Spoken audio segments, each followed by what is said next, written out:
Hungary's Prime Minister Viktor Orbán is a vocal critic of European Union policies. Orbán has delayed Sweden's NATO membership, vetoed aid to Ukraine, and since assuming the EU's rotating presidency in July, launched an unauthorized peace initiative for Russia's war in Ukraine. Orban's most recent call for a ceasefire in Ukraine prompted a swift response from the European Commission president. The world has witnessed the atrocities of Russia's war. And yet, there are still some who blame this war not on the invader, but the invaded. Ursula von der Leyen criticized Hungary for blocking aid to Ukraine, its close ties to China, and its continued reliance on Russian energy. At the Hungarian EU presidency office in Budapest, spokesman Zoltán Kovács called Brussels' policies toward Hungary hypocritical and politically motivated. Political element is obvious. This is not a leftist liberal government. We are very outspoken conservatives with a different mindset, with a different political program, if you like. Kovács said by criticizing the current government, the EU is also undermining the will of the Hungarian people.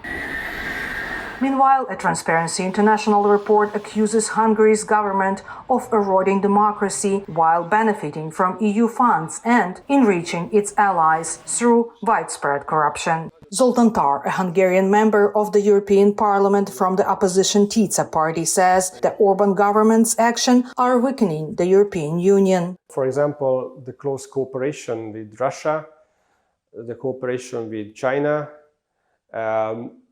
the way it is being done, it is not helpful. It is creating a security risk. He says that a member of the EU and NATO, Hungary, must adhere to their rules. That was our choice. And that would mean that we follow the rules as well as we are not just taking the benefits of this membership. So for us, this is very important, to be a faithful, honest partner.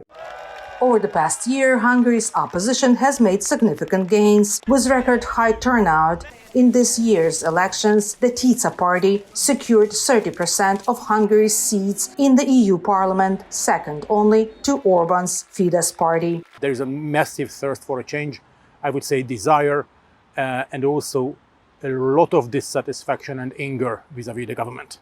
Platz and others point out that in the 14 years that Orban has been in office, Hungary has become the second poorest country in the European Union after Bulgaria. It's also about the very material needs of the people who are looking for a change, hoping for a better life in the existential sense.